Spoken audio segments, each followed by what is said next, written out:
നമസ്കാരം. അണിയറ ആരംഭിക്കുകയാണ്. തെരഞ്ഞെടുപ്പ് കാലമാണ്. പ്രചാരണം കൊടുമ്പിരി കൊണ്ട് കഴിഞ്ഞു. യഥാർത്ഥ വിഷയങ്ങൾ ചർച്ച ചെയ്യപ്പെടാതെ പോകുന്നുണ്ടോ തെരഞ്ഞെടുപ്പിൽ? അണിയറ പരിശോധിക്കുകയാണ്. ആ അയ്യനന്റെ വികാരമാണെങ്കിൽ ഈ കിരാത സർക്കാരിനുള്ള മറുപടി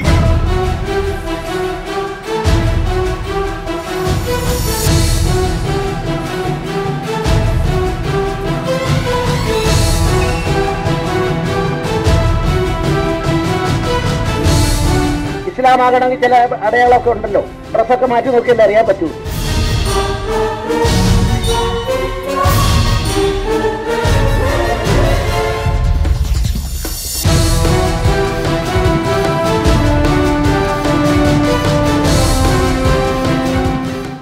ലോക്സഭാ തെരഞ്ഞെടുപ്പിന്റെ ഒന്നാം ഘട്ടം കഴിഞ്ഞു. 18 സംസ്ഥാനങ്ങളിലെയും 2 കേന്ദ്രഭരണ പ്രദേശങ്ങളിലെയും 91 മണ്ഡലങ്ങളാണ് വിധിയെഴുതിയത്. ഹിന്ദി മേഖലയിൽ 17 സീറ്റുകളിലേക്കാണ് വോട്ടെടുപ്പ് നടന്നത്. മഹാരാഷ്ട്രയിലെ 7ഉം പശ്ചിമബംഗാളിലെ 2ഉം ഒഡീഷയിലെ 4 മണ്ഡലങ്ങൾ ബൂത്തിലെത്തി. വടക്കുകിഴക്കൻ സംസ്ഥാനങ്ങളിലെ 14 മണ്ഡലങ്ങളിലേക്കാണ് ആദ്യഘട്ടത്തിൽ വോട്ടെടുപ്പ് നടന്നത്. ജമ്മു കശ്മീരിലെ 2 മണ്ഡലങ്ങളിലും ജനവിധിയുണ്ടായി. കൊടുമ്പിരി കൊണ്ട പ്രചാരണമായിട്ടും വോട്ടിംഗ് ശതമാനം കാര്യമായി ഉയർന്നില്ലെന്നാണ് കണക്കുകൾ സൂചിപ്പിക്കുന്നത്. 55% മുകളിലാണ് പോളിംഗ് രേഖപ്പെടുത്തിയത്. 2014 അപേക്ഷിച്ച് മിക്കയിടത്തും പോളിംഗ് ശതമാനം കുറഞ്ഞു. എന്നാൽ വടക്കുകിഴക്കൻ സംസ്ഥാനങ്ങളിൽ സ്ഥിതി വ്യത്യസ്തമാണ്. ഇവിടങ്ങളിൽ ഭേദപ്പെട്ട പോളിംഗ് ശതമാനമാണുള്ളത്. ബീഹാർ 50.26, തെലങ്കാന 60.57, മേഘാലയ 62, ഉത്തർപ്രദേശ് 59.77, മണിപ്പൂർ 78.2, ലക്ഷദ്വീപ് 65.9, അസം 68 എന്നിങ്ങനെയാണ് സംസ്ഥാനങ്ങൾ തിരിച്ചുള്ള കണക്കുകൾ. വലിയ പ്രചാരണ കോലാഹലമുണ്ടായിട്ടും വാക്പോരുകളുണ്ടായിട്ടും ജനങ്ങൾ വലിയ തോതിൽ ബൂത്തിലെത്താതിരുന്നത് എന്തുകൊണ്ടാണ്? തുടക്കം മുതൽ തന്നെ പ്രചാരണത്തിൽ ഉയർന്നു കേട്ട വിഷയങ്ങളൊന്നും ജനങ്ങളെ ബൂത്തിലെത്തിക്കാൻ പര്യാപ്തമായില്ല എന്നു വേണം കരുതാൻ. രാജ്യം ഭരിക്കുന്ന BJPയും മുഖ്യ പ്രതിപക്ഷമായ കോൺഗ്രസും പ്രകടന പത്രികകൾ പുറത്തിറക്കിയിട്ട് ദിവസങ്ങളായി. പതിവ് പോലെ വാഗ്ദാനങ്ങൾ ഒട്ടേറെയുണ്ട്. ജനങ്ങളുടെ അടിസ്ഥാന ജീവിത പ്രശ്നങ്ങൾ ചർച്ച ചെയ്യപ്പെടുന്നുണ്ടോ എന്നതാണ് ചോദ്യം. गांव गरीब किसान हमारे केंद्र में है. देश के नौजवान वो आने वाले 5 साल में 2047 का भविष्य तय करने वाले हैं.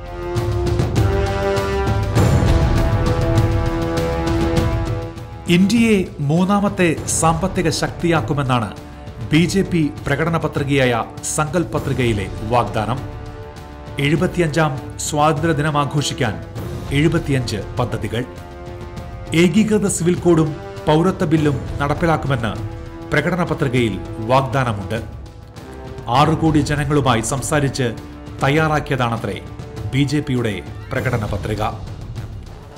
കർഷകർക്കും ചെറുകിട വ്യാപാരികൾക്കും ഒട്ടേറെ വാഗ്ദാനങ്ങളുണ്ട്. 60 വയസ്സിന് ശേഷം പെൻഷൻ, ഭൂപരിധി പരിഗണിക്കാതെ എല്ലാ കർഷകർക്കും പ്രതിവർഷം 6000 രൂപ സഹായം. 2022 കർഷക വരുമാനം ഇരട്ടിയാക്കും. പലിശരഹിത കർഷക ക്രെഡിറ്റ് കാർഡും പ്രധാന വാഗ്ദാനമാണ്. അടുത്ത 5 വർഷത്തിനുള്ളിൽ ഗ്രാമീണ വികസനത്തിന് 25 ലക്ഷം കോടി. 5 കിലോമീറ്ററിനുള്ളിൽ ബാങ്ക് ഇടപാടുകൾ നടത്താൻ സൗകര്യം.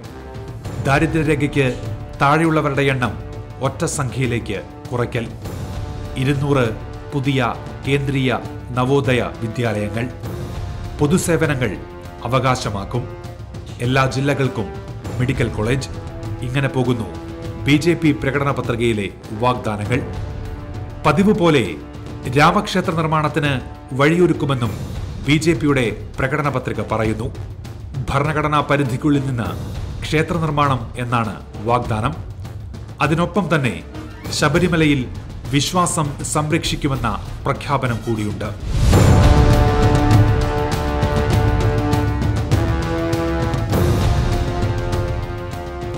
गरीबी पर वार 72,000। और ये कांग्रेस पार्टी की पहली गारंटी है कि हिंदुस्तान के 20% सबसे गरीब परिवारों को हर महीने उनके बैंक अकाउंट में कांग्रेस पार्टी की सरकार डायरेक्ट पैसा डालेगी.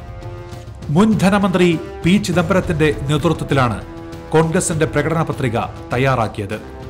ഇതിനായി രാജ്യമെമ്പാടും 121 പൊതുചർച്ചകളും 53 അഭിപ്രായ തേടൽ ചർച്ചകളും സംഘടിപ്പിച്ചെന്നാണ് കോൺഗ്രസിന്റെ അവകാശവാദം. 3 വിഷയങ്ങളിലാണ് പ്രകടന പത്രിക പ്രധാനമായും ഊന്നുന്നത്: ജോലിയില്ലായ്മ, കർഷക പ്രശ്നം, സ്ത്രീ സുരക്ഷ. രാജ്യത്തെ ഏറ്റവും ദരിദ്രർക്ക് 72,000 രൂപയുടെ വാർഷിക ധനലഭ്യത ഉറപ്പുവരുത്തുമെന്നതാണ് പ്രധാന വാഗ്ദാനം. ന്യായ് എന്ന പേരിലാണ് പദ്ധതി നടപ്പിലാക്കുന്നത്. സർക്കാർ സ്വകാര്യ മേഖലയിൽ കൂടുതൽ തൊഴിലവസരങ്ങൾ സൃഷ്ടിക്കും. 2020 മാർച്ചിന് മുൻപായി കേന്ദ്ര സർവീസിലെ 4 ലക്ഷം ഒഴിവുകൾ നികത്തും. വിവിധ സംസ്ഥാനങ്ങളിലായുള്ള 20 ലക്ഷം ഒഴിവുകൾ നികത്താൻ സംസ്ഥാന സർക്കാരുകൾക്ക് മേൽ സമ്മർദ്ദം ശക്തമാക്കും. കർഷകർക്കായി ഓരോ വർഷവും പ്രത്യേക കിസാൻ ബജറ്റ് അവതരിപ്പിക്കും. ആരോഗ്യമേഖലയ്ക്ക് മുന്തിയ പരിഗണന നൽകുമെന്നാണ് വാഗ്ദാനം. GSTയിലെ സങ്കീർണതകൾ ഒഴിവാക്കും. GDPയുടെ 6% വിദ്യാഭ്യാസ മേഖലയ്ക്കുള്ള ധനവിനിയോഗം ഉയർത്തും. നിയമസഭകളിലും ലോക്സഭയിലും 33% സ്ത്രീ പ്രാതിനിധ്യം ഉറപ്പുവരുത്തും. ആധാറിൽ പുതിയ നിയമം, വിവാദ അസ്പ നിയമത്തിന്റെ പുനഃപരിശോധന. ഇങ്ങനെ പോകുന്നു കോൺഗ്രസ് പ്രകടന പത്രികയിലെ വാഗ്ദാനങ്ങൾ. രാജ്യത്തിന്റെ സാമ്പത്തിക മേഖല മെച്ചപ്പെട്ടുവെന്ന കണക്കുകൾ ഇടയ്ക്കിടെ പുറത്തുവരാറുണ്ട്. ഇന്ത്യയിലെ സാധാരണക്കാരന്റെ ജീവിതാവസ്ഥ എത്ര മെച്ചപ്പെട്ടുവെന്ന് ആരും ഗൗരവത്തിൽ പരിശോധിച്ച് കാണാറില്ല. GDPയുടെ ഉയർച്ച കാണിച്ച് ഇന്ത്യ സാമ്പത്തിക മുന്നേറ്റത്തിന്റെ പാതയിലാണെന്ന് സർക്കാരുകൾ പറയുന്നത് സ്വാഭാവികമാണ്. നോട്ട് നിരോധനത്തോടെ തകർന്ന സാമ്പത്തിക മേഖല ഇപ്പോൾ ഉയർച്ച കൈവരിച്ചു കഴിഞ്ഞുവെന്നും അങ്ങനെ നോട്ട് നിരോധനം ഫലപ്രാപ്തിയിൽ എത്തിയെന്നുമുള്ള പ്രചാരണം നേരത്തെയുള്ളതാണ്. അതിൽ കണക്കുകളുടെ കളി മാത്രമാണ് ഉള്ളത്. കാണേണ്ട മറ്റു ചില കണക്കുകളുണ്ട്.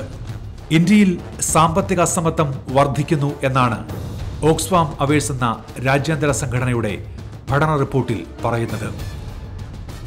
ഇന്ത്യയിലെ സമ്പത്തിന്റെ 73% കൈയാളുന്നത് ജനസംഖ്യയുടെ 1% മാത്രം വരുന്ന സമ്പന്നരെന്നാണ് പഠന റിപ്പോർട്ട്. ഇന്ത്യയിലെ വരുമാന വർധനവിനെക്കുറിച്ചും പഠന റിപ്പോർട്ട് വ്യക്തമാക്കുന്നുണ്ട്. രാജ്യത്തെ 67 കോടി ജനങ്ങളുടെയും വരുമാനം 1% മാത്രമാണ് കഴിഞ്ഞ ഒരു വർഷത്തിനിടയിൽ കൂടിയത്.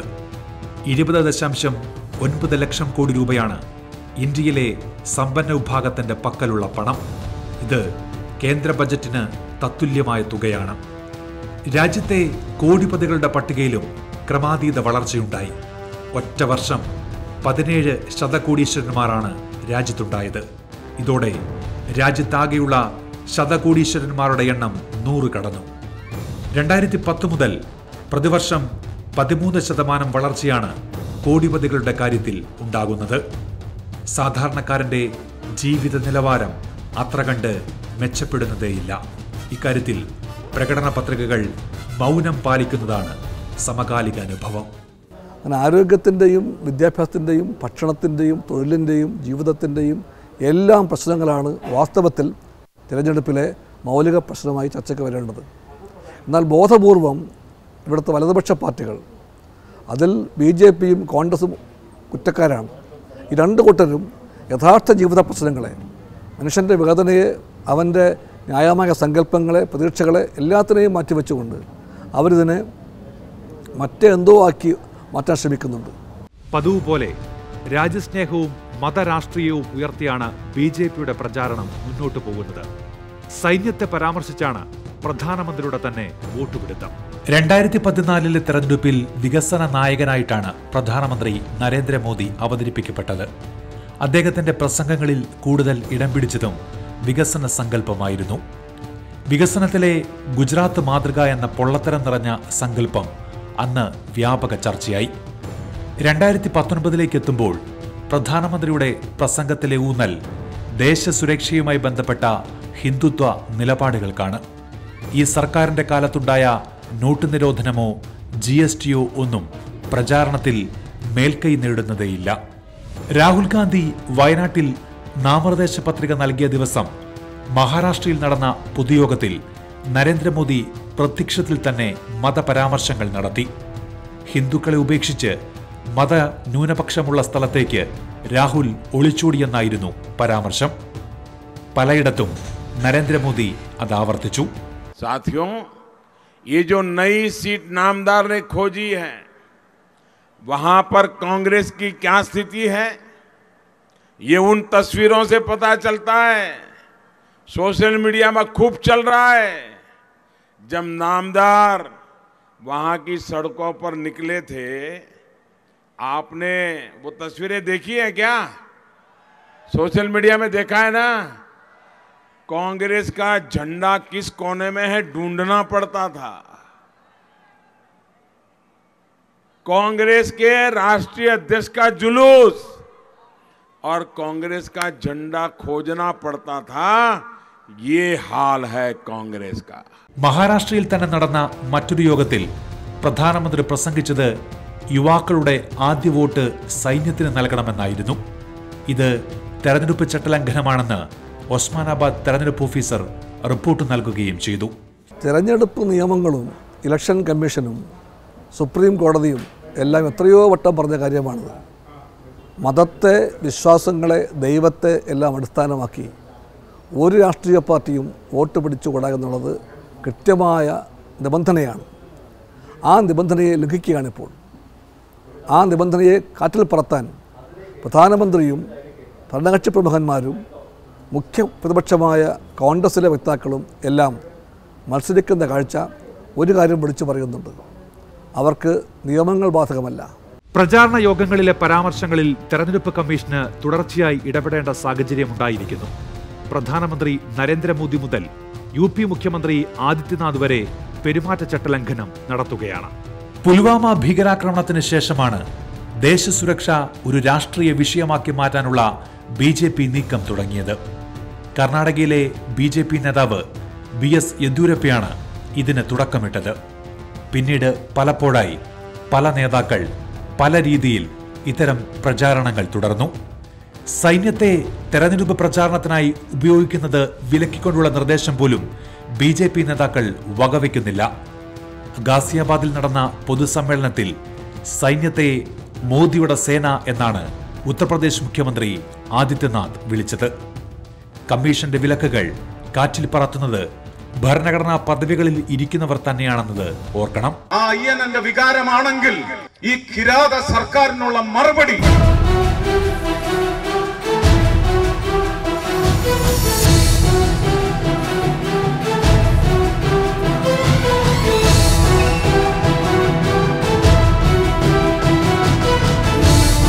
ഇസ്ലാമാകണമെങ്കിൽ ചില അടയാളമൊക്കെ ഉണ്ടല്ലോ.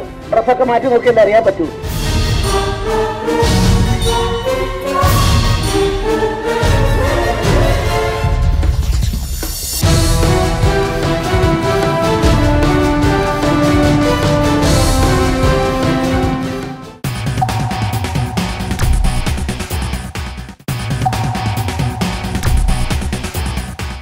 കഴിഞ്ഞ പ്രകടന പത്രികയിൽ നൽകിയ എത്ര വാഗ്ദാനങ്ങൾ പാലിക്കാൻ കഴിഞ്ഞു BJPക്ക് എന്ന കാതലായ ചോദ്യത്തിന് മറുപടി പറയാൻ നേതാക്കൾ ശ്രമിക്കുന്നതേയില്ല.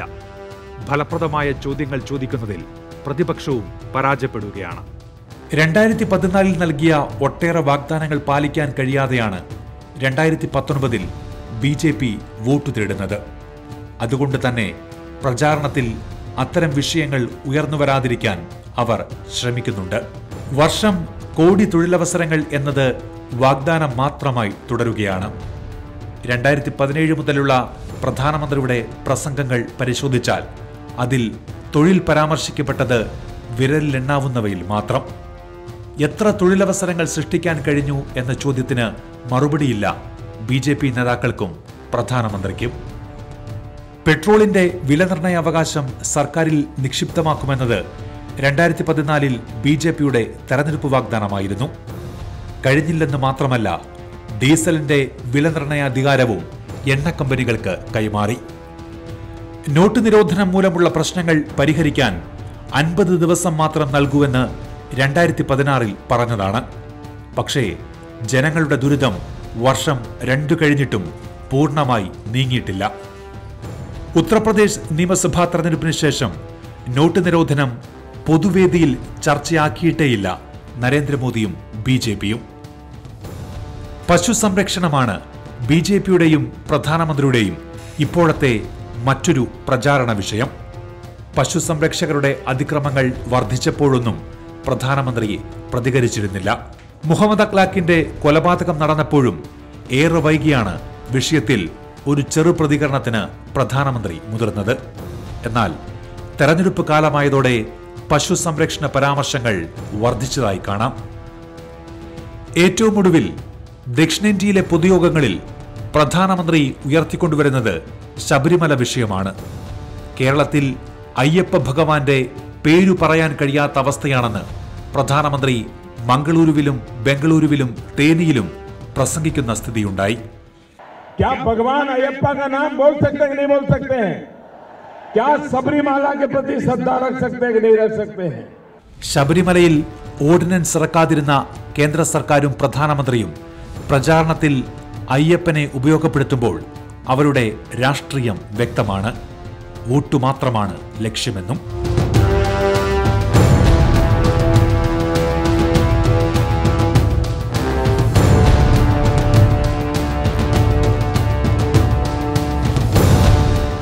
കേരളത്തിലെ പ്രചാരണവും എല്ലാ അതിരുകളും ലംഘിച്ചാണ് മുന്നോട്ടു പോകുന്നത്. ശബരിമലയിലേക്ക് മാത്രമായി പ്രചാരണം കേന്ദ്രീകരിക്കാൻ ശ്രമം നടക്കുന്നുണ്ട്. ഒട്ടേറെ വിഷയങ്ങൾക്കിടയിലും ശബരിമലയിലേക്ക് പ്രചാരണം കൊണ്ടുചെന്നെത്തിക്കാൻ BJP ആസൂത്രിത നീക്കമാണ് കേരളത്തിൽ നടത്തുന്നത്. ദൈവത്തിന്റെ പേര് പറഞ്ഞ് വോട്ട് ചോദിക്കാൻ പാടില്ലെന്ന പെരുമാറ്റച്ചട്ടം കർശനമായി നടപ്പിലാക്കുമെന്ന് മുഖ്യ തെരഞ്ഞെടുപ്പ് ഓഫീസർ പറയുമ്പോഴും അത് വകവയ്ക്കാൻ തയ്യാറല്ല BJP നേതൃത്വം. ശബരിമലയെ മുൻനിർത്തിയാകും പ്രചാരണമെന്ന സൂചന ആദ്യം നൽകിയത് കേരളത്തിൽ തിരിച്ചെത്തിയ കുമ്മനം രാജശേഖരനായിരുന്നു. BJP നേതാക്കളുടെ പ്രസംഗങ്ങളിൽ ഉടനീളം ശബരിമല നിറയുന്നതാണ് പിന്നീട് കണ്ടത്. തൃശൂരിലെ സ്ഥാനാർത്ഥി സുരേഷ് ഗോപി പൊതുവേദിയിൽ നടത്തിയ പരാമർശവും വിവാദമായി. പരാമർശത്തിൽ തൃശൂർ ജില്ലാ കളക്ടർ വിശദീകരണവും തേടി. അപ്പോഴും ശബരിമല കൈവിടാൻ BJP തയ്യാറല്ല. എന്റെ അയ്യൻ,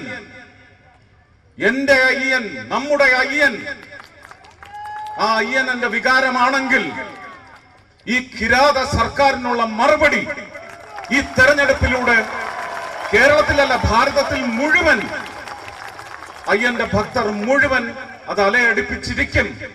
മുഖ്യ തെരഞ്ഞെടുപ്പ് ഓഫീസറുടെ നിർദ്ദേശങ്ങൾ പ്രചാരണത്തിൽ പാലിക്കാൻ തയ്യാറാകുന്നില്ലെന്ന് മാത്രമല്ല, പരസ്യമായി വെല്ലുവിളിക്കാൻ മുതിരുകയാണ് നേതാക്കൾ.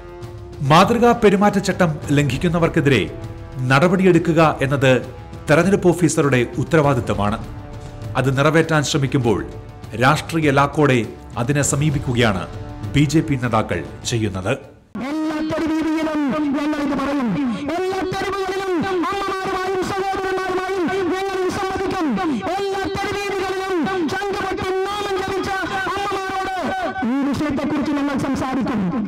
ബാലാക്കോട്ട് ആക്രമണത്തെ രാഷ്ട്രീയമായി ഉയർത്തിക്കൊണ്ടുവരാനുള്ള ശ്രമം കേരളത്തിലെ BJP നേതാക്കൾ നേരത്തെ ആരംഭിച്ചിരുന്നു.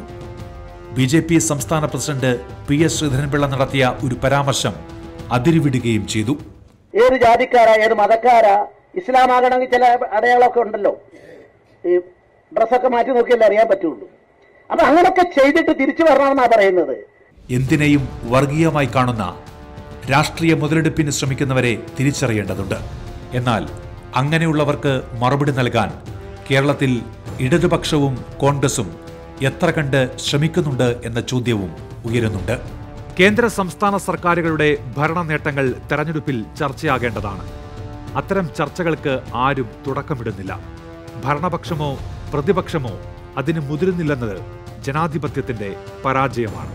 കേന്ദ്ര സംസ്ഥാന സർക്കാരുകളുടെ ഭരണ നേട്ടങ്ങൾ ചർച്ച ചെയ്യപ്പെടേണ്ട തെരഞ്ഞെടുപ്പാണ്. അടിസ്ഥാന ജീവിത മേഖലകളിൽ മാറ്റം വരുത്താൻ സർക്കാരുകൾക്ക് എത്രത്തോളം കഴിഞ്ഞുവെന്ന ചോദ്യം നിരന്തരം ഉന്നയിച്ചാലാണ് ആരു വാഴണം ആരു വീഴണം എന്ന ചോദ്യത്തിന് മറുപടിയാകൂ.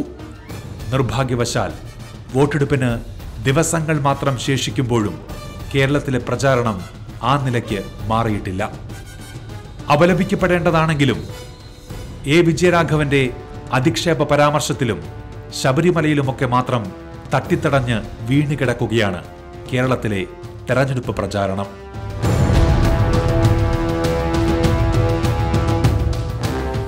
വിവാദങ്ങളിൽ മാത്രം തലതല്ലി വീഴുക എന്ന പതിവിന് ഇത്തവണയും മാറ്റമില്ലെന്നാണ് പ്രചാരണം അവസാന ലാപ്പിലേക്ക് കടക്കുമ്പോഴും കേരളത്തിൽ കാണാൻ കഴിയുന്നത്. ഭരിക്കേണ്ടവരെ ജനങ്ങൾ തെരഞ്ഞെടുക്കുന്നു എന്നതാണ് ജനാധിപത്യത്തിന്റെ സൗന്ദര്യവും വൈരൂപ്യവും. രാഷ്ട്രീയ പാർട്ടികൾക്ക് അവരുടേതായ അജണ്ടകളുണ്ട്.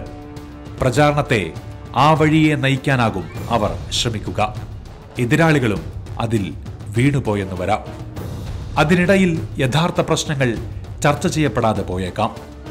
ഏറ്റവും താഴേക്കിടയിലുള്ളവന്റെയും കണ്ണീർ തുടയ്ക്കാൻ കഴിയുമ്പോഴേ ജനാധിപത്യം പൂർണ്ണമാകൂ എന്നത് പഴയ ഒരു വാക്യമാണ്. വേണമെങ്കിൽ ഓർമ്മിക്കാം. ജനങ്ങൾ തന്നെ തിരിച്ചറിയണം എന്താണ് തങ്ങൾക്കാവശ്യമെന്ന്, ആരാണ് തങ്ങളുടെ യഥാർത്ഥ വിഷയങ്ങൾ ഉയർത്തുന്നതെന്ന്. ജനാധിപത്യത്തെ വിജയിപ്പിക്കേണ്ട ബാധ്യത ഇപ്പോൾ ജനങ്ങളുടേത് മാത്രമാണ്. അണിയറ പൂർത്തിയാവുകയാണ്. നമസ്കാരം. ആ അയ്യനന്റെ വികാരമാണെങ്കിൽ ഈ കിരാത സർക്കാരിനുള്ള മറുപടി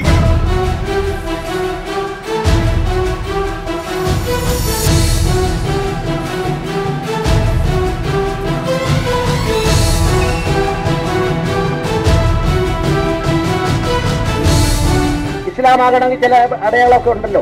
ഡ്രസ്സൊക്കെ മാറ്റി നോക്കിയല്ലേ അറിയാൻ പറ്റൂ.